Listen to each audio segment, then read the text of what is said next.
શ્રાવણ મહિનાની શરૂઆત થતાં જ ફૂલોના ભાવમાં ભડકો। અમદાવાદમાં ફૂલ માર્કેટમાં તેજીનો માહોલ। સામાન્ય દિવસ કરતાં 40 થી 50% ફૂલ માર્કેટમાં તેજી જોવા મળી રહી છે।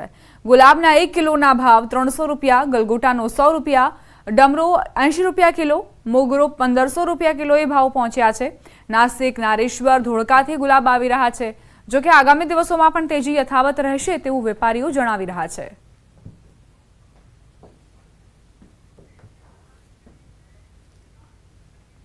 તો શ્રાવણ માસની શરૂઆત થઈ ચૂકી છે અને એવામાં ભક્તો શિવજીને રીઝવવા માટે ફૂલોનો પણ શણગાર કરતા હોય છે, ફૂલો ચડાવતા હોય છે। એવામાં ફૂલોની માંગ વધતા ભાવ પણ વધ્યા છે। ગુલાબનો ભાવ 300 રૂપિયા કિલો પહોંચ્યો છે।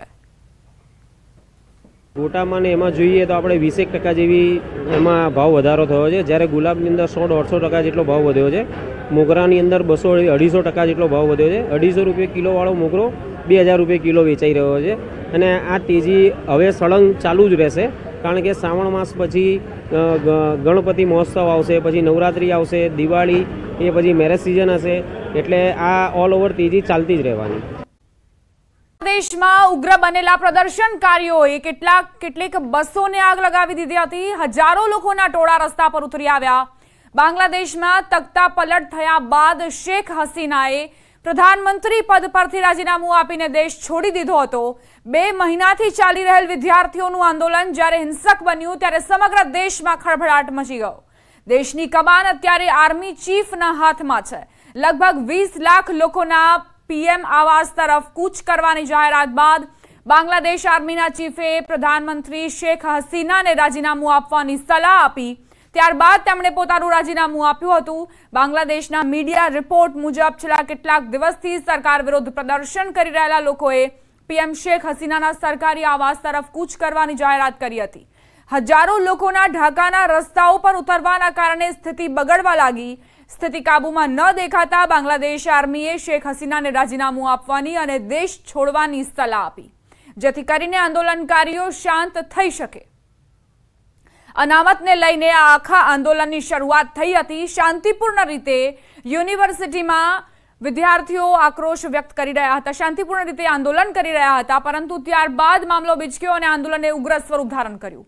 બાંગ્લાદેશમાં હાલ ભારે લાગણી જેવી સ્થિતિ છે। ગઈકાલે શેખ હસીનાએ દેશ છોડ્યો હતો અને એ વખતે બાંગ્લાદેશમાં અંધાધૂંધી જેવો માહોલ સર્જાયો હતો।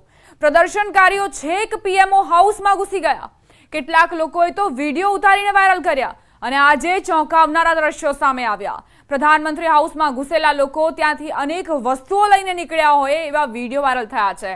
હજારો પ્રદર્શનકારીઓએ પીએમ હાઉસમાં લૂંટફાટ મચાવી। જેના હાથમાં જે આવ્યું તે લઈને પ્રદર્શનકારીઓ નીકળતા જોવા મળ્યા। કોઈના હાથમાં ટીવી છે, કોઈના હાથમાં ટેબલ લઈને ભાગ્યા। પીએમ હાઉસમાંથી પ્રદર્શનકારીઓએ પંખા, સોફા સહિતની વસ્તુઓ પણ ઉઠાવી લીધી હતી।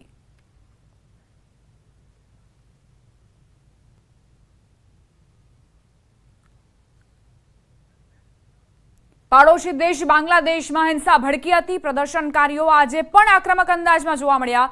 સમગ્ર દેશમાં અનામતના મામલે હિંસા ભડકતા પરિસ્થિતિ વણસી ગઈ હતી। પોલીસ ફાયરિંગમાં મોટી સંખ્યામાં લોકોના મૃત્યુ થયા, જે બાદ વડાપ્રધાન શેખ હસીનાએ રાજીનામું આપી દીધું। બાંગ્લાદેશમાં સ્થિતિ સતત ખરાબ થઈ રહી છે। દેશવ્યાપી કર્ફ્યુના અવગણીને હજારોની સંખ્યામાં પ્રદર્શનકારીઓ લોંગ માર્ચ માટે ઢાકાના શાહબાગ 4 રસ્તે ભેગા થયા હતા। મહત્વનું છે કે છેલ્લા કેટલાક દિવસોથી યુનિવર્સિટીના વિદ્યાર્થીઓ 1971માં પૂર્વ પાકિસ્તાનથી અલગ થઈને સ્વતંત્ર બાંગ્લાદેશની રચના માટે લડત આપનારા સ્વાતંત્ર્ય સેનાનીઓના પરિવારને બાંગ્લાદેશની સરકારી નોકરીઓમાં અનામતનો વિરોધ કરી રહ્યા હતા।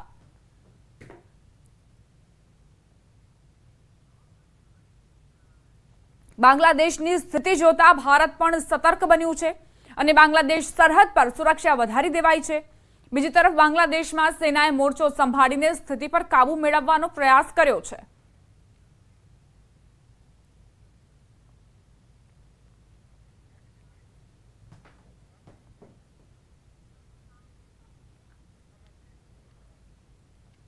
તો બાંગ્લાદેશની સરહદ પર સતત સેના સર્ચ ચલાવી રહી છે અને ત્યાં સતર્કતા વધારી દેવામાં આવી છે, કારણ કે અત્યારની જે સ્થિતિ છે તેને જોતા બની શકે કે ઘણા શરણાર્થીઓ બોર્ડર પર આવી જાય અને તે સ્થિતિને નિયંત્રણમાં રાખવા માટે સેના અત્યારે સતર્ક છે।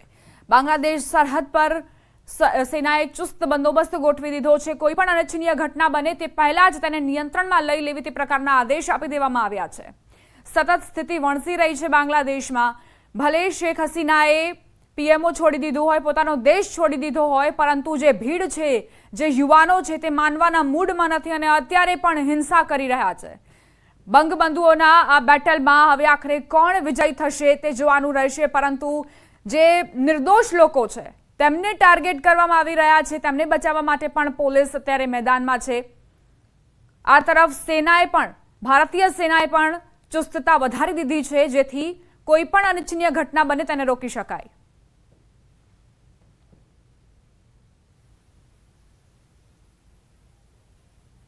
પાસેથી પણ એક ઓલ્ટરનેટ નંબર માંગવામાં આવ્યો છે, જેને અમે એમરજન્સી નંબર કહીએ કે કોઈ કારણસર એ એમના કોઈ ફ્રેન્ડના કોલના કારણે યા કોઈ બીજા કારણે કંઈ જાય અને ત્યાં કોઈ એમને અસુરક્ષા મહેસૂસ થાય તો અમે કોણે ફોન કરીએ। તો એમની પાસે પણ એક એમરજન્સી નંબર લીધું છે। અમે અમારા 2 એમરજન્સી નંબરો ને એક ફિમેલ ગાર્ડનો નંબર એવી રીતે બધા સ્ટુડન્ટ્સને આપ્યા છે। બીજું એમને થોડી એવી સૂચનાઓ આપી છે કે બહુ તરત જ સોશિયલ મીડિયા પણ રિએક્ટ નહીં કરતા અને થોડું સમજીને વાપરે।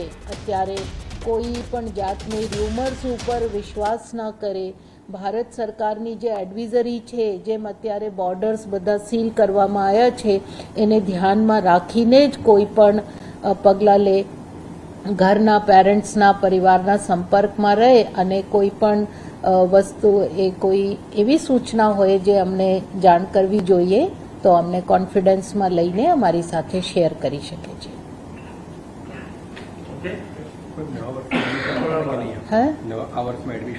અરે આ વર્ષે 300 છોકરાઓ છે બાંગ્લા। તો ગુજરાત યુનિવર્સિટીએ બાંગ્લાદેશના જે વિદ્યાર્થીઓ યુનિવર્સિટીમાં અભ્યાસ કરી રહ્યા છે તેમને યુનિવર્સિટી ન છોડવા માટે સૂચના આપવામાં આવી છે।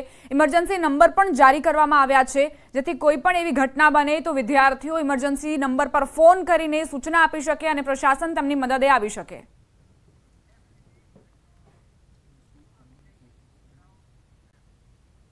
સમાચારોમાં આગળ વધીએ। સુરતથી સમાચાર। સુરતની સિવિલ હોસ્પિટલને શર્મસાર કરતી વધુ એક ઘટના બની। ઓપીડી વિભાગના ટોયલેટમાંથી દારૂની બોટલ મળી આવી। દારૂની ખાલી બોટલ મળતા ખળભળાટ મચ્યો છે। હોસ્પિટલમાં દારૂની બોટલ કેવી રીતે પહોંચી તે એક મોટો સવાલ। સિવિલ હોસ્પિટલમાં કોણે દારૂની મહેફિલ માણી તે એક મોટો સવાલ છે। હોસ્પિટલમાં દારૂની બોટલ મળતા જ ચર્ચાઓએ વેગ પકડ્યું છે કે આખરે હોસ્પિટલમાં આ બોટલ આવી ક્યાંથી અને કોણ લાવ્યું, કોણ અહીં દારૂ પાર્ટી કરતો હતો તે પણ અહીં સવાલ છે। ઓપીડી વિભાગના શૌચાલયમાંથી આ દારૂની બોટલ મળી આવી છે। આ બોટલ ક્યાંથી આવી, કોણ લઈ આવ્યું તે દિશામાં તપાસ આરંભાઈ છે અને સતત સવાલ પણ થઈ રહ્યો છે કે હોસ્પિટલના પરિસરમાં આ બોટલ આખરે ક્યાંથી આવી અને શું ઢાંક પીછોડો કરવા માટે શૌચાલયમાં તે બોટલ પહોંચી। સંવાદદાતા કીર્તેશ જોડાઈ ગયા છે વધુ જાણકારી સાથે। કીર્તેશ, સુરતની સિવિલ હોસ્પિટલમાં આ દારૂની બોટલ આવી કેવી રીતે? બિલકુલ દીપા, સુરતની નવી સિવિલ હોસ્પિટલ ઉઠલેગરો કરતા દારૂ પીનારા લોકો માટેનું સૌથી મોટું સ્ટેન્ડ બની ગયું તેવું લાગે છે। કારણ કે સિવિલ હોસ્પિટલના કેમ્પસમાં દારૂની ખાલી બોટલો મળવાનો મામલો શાંત નથી પડ્યો, ત્યાં તો હોસ્પિટલના વોર્ડમાં આવેલા ટોયલેટમાંથી જે પ્રકારે દારૂની બોટલો મળી આવી છે, જેને લઈને વિવાદ સર્જાયો છે। જો કે નવી સિવિલ હોસ્પિટલ એટલી મોટી છે અને ખાસ કરીને સુરત શહેરના અલગ અલગ શ્રમ વિસ્તારના લોકો સૌથી વધુ સારવાર માટે આવતા હોય છે અને શ્રમિકો સૌથી વધારે દારૂનું સેવન કરતા હોય છે। ત્યારે કોઈ શ્રમિક દ્વારા દારૂનું સેવન કરવામાં આવ્યું હોય અને તેને આ બોટલ છોડી દીધી હોય તેવું લાગી રહ્યું છે। પણ જે પ્રકારે હોસ્પિટલના ટોયલેટમાંથી દારૂની બોટલ મળી છે તેને લઈને હવે એક નવો વિવાદ સિવિલ હોસ્પિટલ માટે ઉભો થયો છે। આભાર કીર્તેશ જાણકારી આપવા માટે। તો એક નવો વિવાદ સર્જાયો છે આ દારૂની બોટલ મળતા જ અને હવે તપાસ પણ કરવામાં આવશે કે આખરે આ બોટલ લાવ્યું કોણ।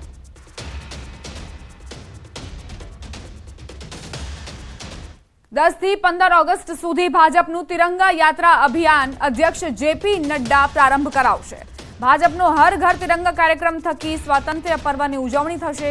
10મીએ રાજકોટમાં અભિયાનનો પ્રારંભ થશે તો સુરતમાં પણ પાટીલની અધ્યક્ષતામાં અભિયાન આગળ વધારાશે। ગાંધીનગરમાં આજે પણ પ્રદેશ ભાજપની બેઠક મળી હતી। રાષ્ટ્રીય મહામંત્રી તરુણ ચુગ પ્રદેશ પ્રમુખ પાટીલ પણ બેઠકમાં હાજર રહ્યા હતા। ઉપરાંત હોદ્દેદારો, સાંસદો અને ધારાસભ્યો પણ હાજર રહ્યા હતા।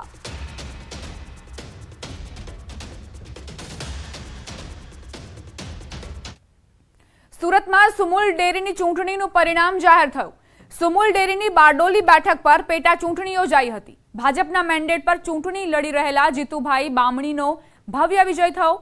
જીતુભાઈ બામણીને 38 મત મળ્યા, જ્યારે બિપિન ચૌધરીને 18 મત મળ્યા હતા। બારડોલી બેઠકની પેટા ચૂંટણીમાં 57 સભાસદોએ મતદાન કર્યું હતું। જોકે ચૂંટણી પ્રક્રિયામાં એક મત રદ થયો। જિલ્લા ભાજપે જીતુ બામણીને અભિનંદન પાઠવ્યા હતા।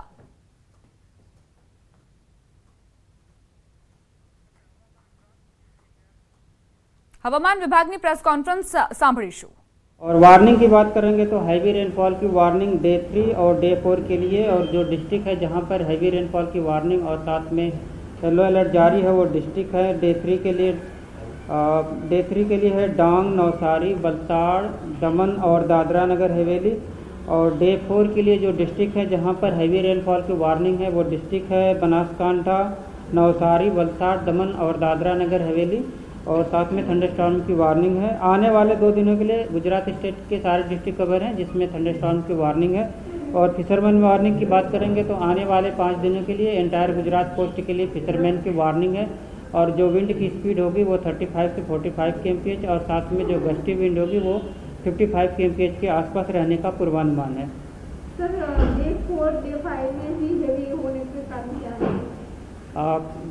डे 3 और डे 4 में हैवी रेनफॉल की वार्निंग है, जिसमें ऑफशोर ट्रफ जो साउथ गुजरात से परसिस्ट कर रहा है वो थोड़ा एक्टिव हो जाएगा। इसके कारण जो डिस्ट्रिक्ट है डे 3 और डे 4 के लिए जहां पर हैवी रेनफॉल की वार्निंग है वो डिस्ट्रिक्ट है सूरत, नवसारी, वलसाड़, दमन, दादरा नगर हवेली और तापी डिस्ट्रिक्ट शामिल है।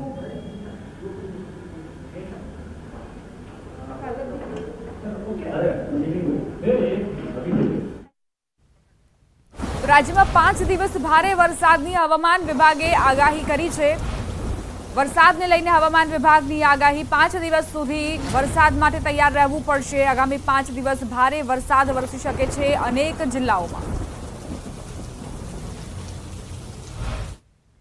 समाचार सूरत थी। सूरतना अल्थाण में रिक्शा चालको भाड़ू वधारवा मुद्दे विरोध करी रह्या छे।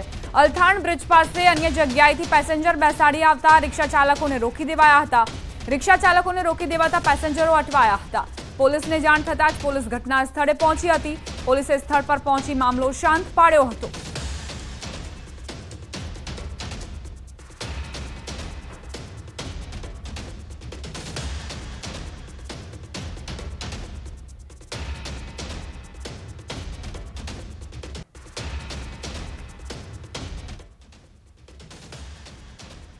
तो गटरमांथी डाइंग मिलना पाणी उभराया। लिंबायत विस्तारमां आ घटना बनी। पाणीनो भरावो थता मच्छरनो उपद्रव वध्यो छे। सवारे कलाको सुधी खराब पाणी आवतुं होવાનો आरोप मुकायो छे। स्थानिको ત્રાહિમામ પોકારી ઉઠ્યા છે। તંત્ર મિલ સામે કોઈ પગલાં નથી લેતું તે પ્રકારના આરોપો પણ સ્થાનિકોએ મૂક્યા છે। ગોવિંદનગરમાં વગર વરસાદે આ પ્રકારે રસ્તા પર પાણી ભરાયા અને ડાઇંગ મિલના આ પાણી છે કલરવાળા પાણી છે, જેના સ્પર્શથી પણ ત્વચા રોગવાળી બની શકે છે। न्यूसेंस बहुत ज़्यादा है। ये ख़राब पानी आने से, और ख़राब पानी आने से बीमारी फैलती है, मच्छर होते हैं। और ये जो गर्म पानी निकलता है इसमें कभी बच्चे का मान लो चलना हो गया तो पैर वैर जलने का डर रहता है। सुबह जब मॉर्निंग में पानी आता है तो वो टाइम पे आधा पौना घंटा लगभग ख़राब पानी आता है। पूरा कलर वाला पानी आता है, काला पीला पानी आता है। तपेला डाइंग का न्यूसेंस बहुत ज़्यादा है। ये ख़राब पानी आने से सूरतना अल्थाणमां रिक्शा चालको भाड़ू वधारवा मुद्दे विरोध करी रह्या छे। अल्थाण ब्रिज पासे अन्य जग्याएथी पेसेंजर बेसाड़ी आवता रिक्शा चालकोने रोकी देवाया हता। रिक्शा चालकोने रोकी देवाता पेसेंजरो अटवाया। पोलीसने जाण थतां ज पोलीस घटना स्थळे पहोंची हती। पोलीसे स्थळ पर पहोंची मामलो शांत पाड्यो हतो।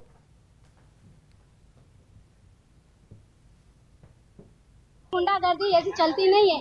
पुलिस के होते हुए भी ये लोग ऐसे काम करते हैं।